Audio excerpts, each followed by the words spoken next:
오늘 심으시는 게 어떤 거죠, 나무가?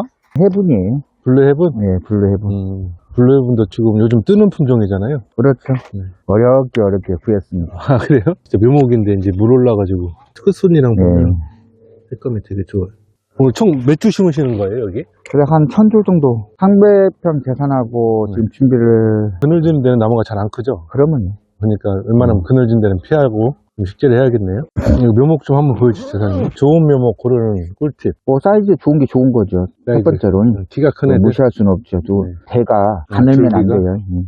대가. 줄기가 너무 가늘면 안 예. 되고, 그리고 너무 이렇게 연하면 안 돼요. 나무가 더 예, 연하면 연하면 또 안 돼요. 좋고. 연하다라는 건 속성으로 컸다는 거잖아요. 그렇죠. 그늘에서.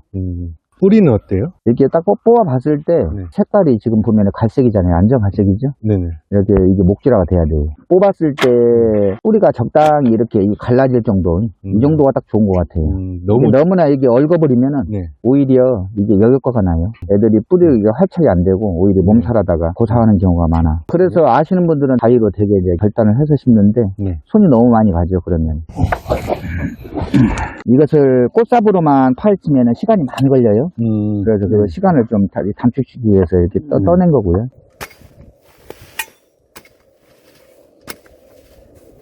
심을 때, 이 안에 있잖아요. 이 안에 공간이 뜨면 안 되니까 이 안에를 살짝 이렇게 긁어줘야 돼요. 이렇게. 그러면 이게 다 이게 안착하죠? 흙이? 그러면 그 주변에 있는 흙으로 이렇게 모아서 이렇게 해주면 돼요.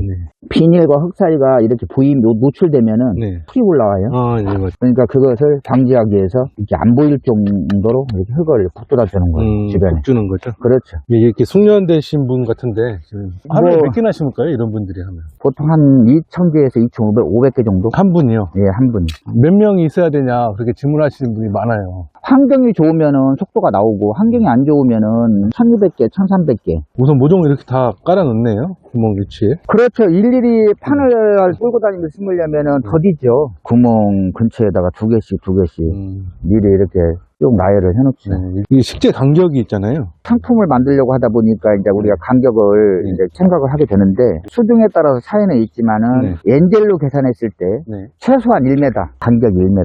1m 정도, 2m 키우려면 1m 정도는. 그러면요. 최소 1m 정도. 에로는 한 80 정도면은 2m까지는 2m 가능해요. 수영도 괜찮게 그러면요. 뽑을 수 있는 간격이 2m, 80cm 정도, 에로 같은 경우에는. 에로는 한 80 정도. 엔젤은 한 1m 정도면 키울 수 무난하다. 무난하다. 무난하다. 그렇게 보는 거예요. 신고 나서 물은 아침에 물을 주어서 지금 여기 온 거예요. 충분히 준비를 줘가지고. 충분히 흠뻑 주어가지고. 이런 상황이 되면은 뭐가 좋냐. 그 바쁜 일에 밀리다 보면 신고 나서 원래 물을 줘야 되는데 당장 못 줄 수가 있죠. 변수가 그렇죠. 그러면 2, 3일 후에 줘도 상관없어요. 이렇게 했을 경우에 그러면요. 대부분 이제 묘목을 묘목상에서 받고 그냥 그대로 심으시는 분들이 많거든요. 아무리 바빠도 이렇게 물은 주어가지고 오셔야 돼요. 근데 이렇게 심고 나서 이제 또 물을 한번 주실 거죠, 이따가? 그러면요.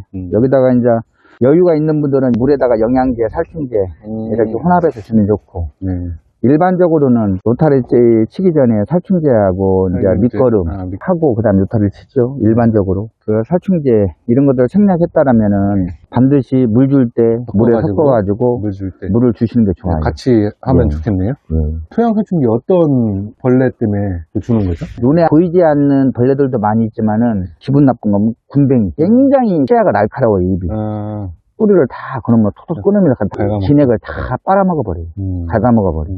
우리도 처음에 몰랐어요. 듬성듬성 죽는 거예요. 그래서 참 묘하다 싶어서 밑에를 파보니까 군뱅이가 한 서너 마리씩 들어있는 거예요. 나무를 식재하고 나서도 가끔씩 그렇게 줘야겠네요. 물에 타가지고. 주기적으로 주면 좋지만 그렇게 하기는 어렵고 비 내리기 전에 주입을 시켜주면 돼요. 살충제를. 가루로 된 거. 그래. 비가 오면은 이게 섞이겠죠. 그렇게 하시면 돼요.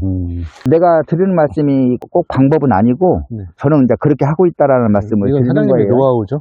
그러면요. 식재를 하고 이제 대부분 물 주잖아요. 그리고 나서 비가 만약에 안 온다면 또 언제 한번 또 쳐야 될까요? 한 번 지면은 일단 당분간은 잊혀져요. 3월 초나 4월 중순쯤에 식재를 한다라고 했을 때 한 두어 달은 뭐 잊고 있죠. 식재하고 두 달 정도 후에는 이제 장맛비가 지금까지 왔으니까 당연히 올해도 오겠죠. 근데 이제 장마철에 한 그래서 2, 3일 내리고 안 내리는 경우가 있어. 그때는 한 30일 만에 한 번 정도는 물을 줘야 돼요. 자연이 좀 많이 도와줬으면 좋겠는데 적당할 때 비 내리고. 자연의 흐름을 우리가 잘 활용을 해야 돼. 그게 프로예요. 프로님이시네요. 해분도 지주 세워져야 돼요? 중부지방 쪽은 거의 비유대를 안 해요. 태풍이 거의 비껴가니까. 여가 특히 호남 지방이 바람이 세기 때문에 네. 그것을 감안해서 지읒대를 해주는 거거든.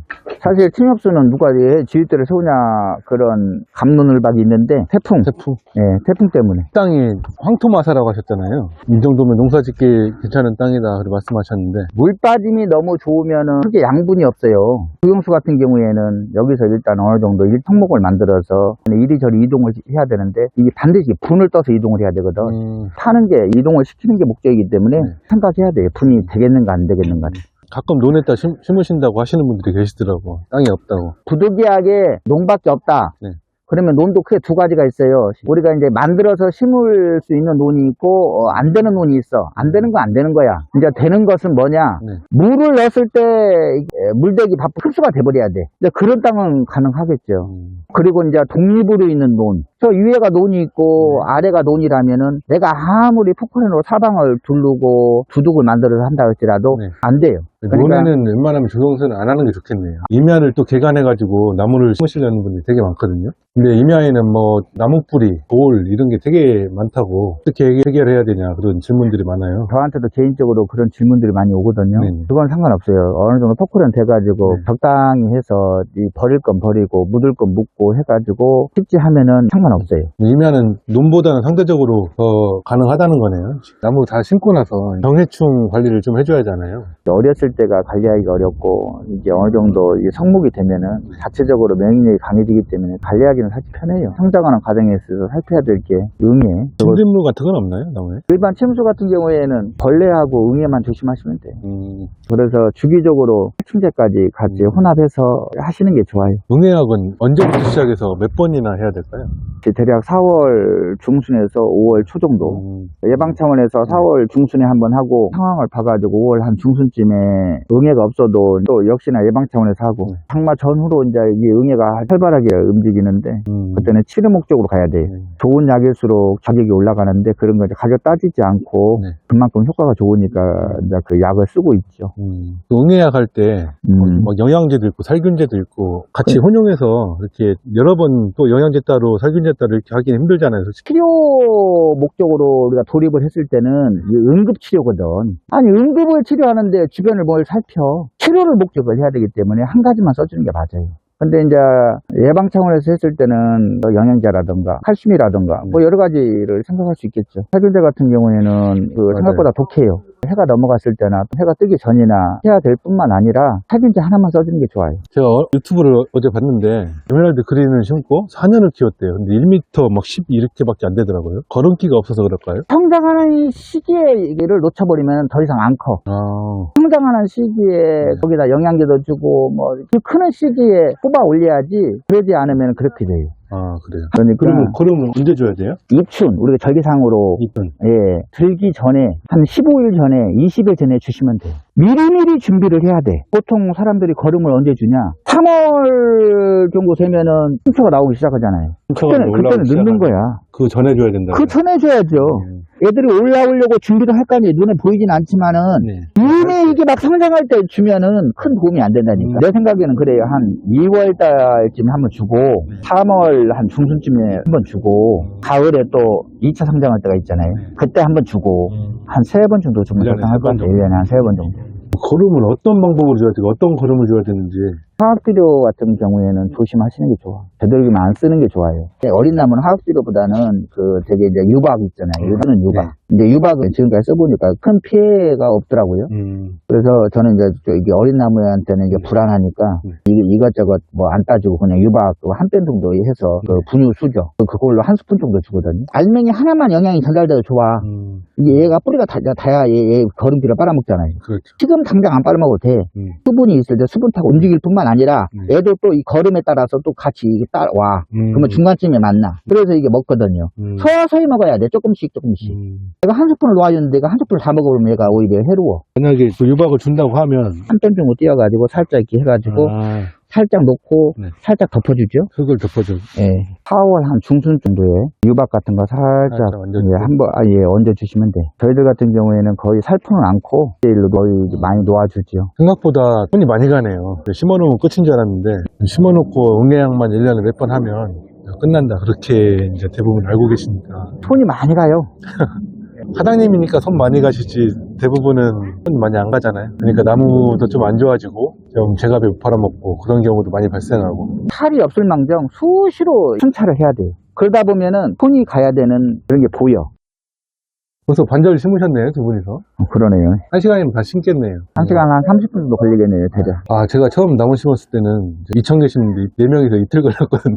저는 앞으로 나무 심을 때 이 영상을 보고 똑같이 내가 시행착오를 겪었던 거 제가 딱 조금이나마 드릴 수 있지 않을까 하는 차원에서 제가 말씀을 드리는 거죠. 다 심었어요? 하나 남았어요? 하나 남았네. 딱 맞다고 하더니. 이쪽 끝에 그라인더 하나가 빠져서 하나 빠졌대. 안 남았으면 서운할 뻔 하던데. 모종을 갖고 왔는데 정확하게 구멍 숫자에 맞춰서 가져왔습니다. 이렇게 맞추기도 힘든데 한 개도 안 남았네요, 모종이. 마지막으로 이제 물만 주면 끝나는데 한 30분 내로 다 줄 것 같아요. 물세기는 딱 이 정도면 좋아요. 물이 너무 많이 나오면은 심어주기 전에 다 흘러버리죠. 아, 옆에다 찔러주시네요. 나무 쪽이 아니라 나무에서 좀 띄워가지고. 이 물을 이렇게 주잖아요. 그러면 이 안에 있는 공기가 있을 거 아니에요. 공기층이 물로 인해서 다 빠져나오는 게 이게 떠들떠들하면서 보일 거예요. 이 정도 이런 느낌으로.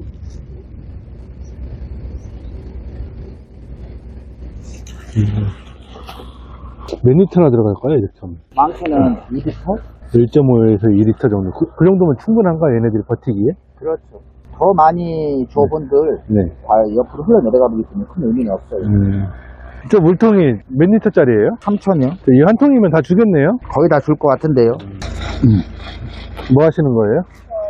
여기 물 주는 거 구멍 덮는 거예요. 아, 물 주는데? 앉아 보면 여기 풀 나오죠?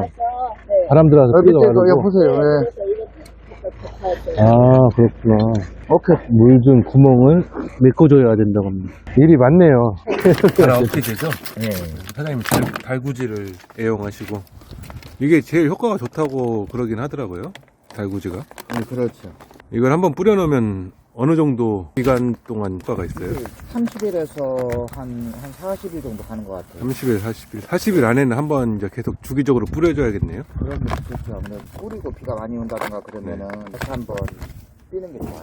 그 사용량은 어떻게 되죠? 300평에 3kg. 네. 200평에 4kg 정도. 이건 제초제가 아니죠? 발화 억제제죠? 풀이 못 올라가게 하는 거.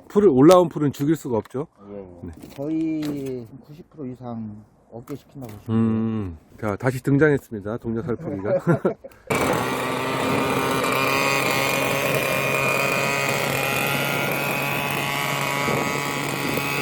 발화 억제제를 노트를 치기 전에 쳐도 되죠? 큰 의미가 없어요. 큰 의미가 없어요. 살포를 하고 건드려 버리면 안 돼요. 아, 그래요? 그대로 흙 위에 올라가 있어야 돼요? 그렇죠. 아, 사장님께서는 제초 관리를 굉장히 잘 하시는 것 같아요. 사장님 덕분에 나무 식재하시는 분들이 많은 도움이 될 것 같아요. 이틀 동안 감사드리고, 나무 앞으로 식재하시는 분들한테 마지막으로 한 말씀 부탁드리겠습니다. 아니, 제가 잘 모르지만 아는 대로 허심탄회하게 제가 말씀을 드렸거든요. 네. 짧은 시간이었지만 유익한 시간 됐으면 하는 바람입니다. 네. 고생하셨습니다. 예, 고생하셨어요. 네.